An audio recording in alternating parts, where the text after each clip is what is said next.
Hey guys, welcome back to Chill Vibes Only. Today I'm sharing 3 tips that I learned from my yoga practice that's helped me improve my life and my relationships.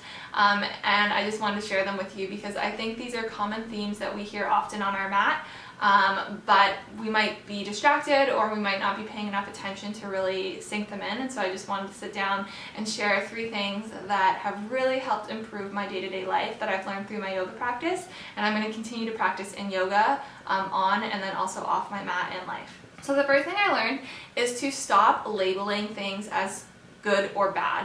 And I remember I used to hear this all the time at a studio I practiced back in Ontario. One of the instructors, I would go to her class all the time, and she would say, drop the labels. Like when you get into a posture or a pose, stop saying this feels good or this feels bad or I'm good at this or I'm bad at this or this is right and this is wrong. Like just completely drop all the labels of good and bad and just soak yourself into the experience. What does this feel like for you? It doesn't have to feel good or bad. Just acknowledge what your body and the sensations that your body's going through. And this was a huge one for me because I think oftentimes in life I will label my actions or what my thoughts as good or bad. And I think like, oh, I shouldn't think that, or oh, I shouldn't be that way, based off of society's expectations of me or based off of what other people around me are doing. And in all honesty, like that's such bullshit because you are your own person and your experience is unique to you, right? What I like and what I choose to do with my life is different than what you like and what you choose to do with your life. So trying to create this one label of like, this is right and that's wrong, this is good and this is bad, is irrelevant because it's going to be so fluid and flexible for everyone. Obviously, there are certain things in life, like crimes and the things that are illegal.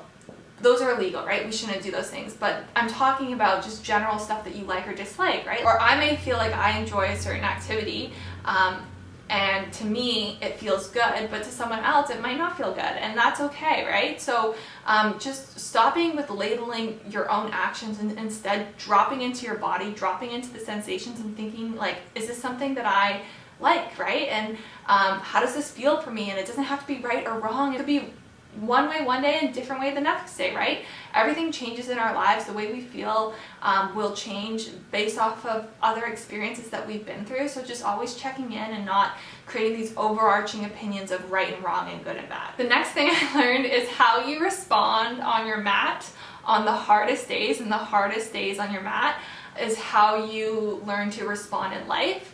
And yoga can teach you to be really freaking resilient. And I remember teachers saying that to me over and over, the hardest days on your mat are your biggest days for growth because you have to really knuckle down and show up and think about the way you're going to respond, right? So when shit's hitting the fan, when you're falling out of poses, when everything hurts and you feel like you're just a total mess and you're exhausted, the way you choose to respond then is how you're going to respond in life when shit also hits the fan. So being resilient, right? And being kind and compassionate to yourself. It's not like you're going to walk off your mat and leave the room, or at least I hope you're not walking off your mat and leaving the room. Maybe it's instead just going into child's pose and like taking a few breaths and moments for yourself. Maybe it's course correcting your thoughts and getting a control over them and saying, hey, is this actually hard, or am I making this harder in my mind right now? So using those moments of difficulty and challenge to be resilient, to grow, to evolve, to practice responding in that safe, confined space of your yoga mat is going to help you in life when you hit those same similar situations because you practice it. You practice the cues of taking a breath, acknowledging where you're at, making a conscious choice, being compassionate, being empathetic to yourself. So it's really taught me to be super, super resilient in life, and also to focus on my responses instead of my reactions when shit gets hard. And then the last tip that my yoga practice has taught me is to be patient. And when you think you've been patient, be even more patient and just remember to stay in the moment. I think as people, we are on autopilot to think about the next thing. We think about the future, we think about the past, no problem, right? Like we're always somewhere else but right here. So yoga has taught me to focus on being right here.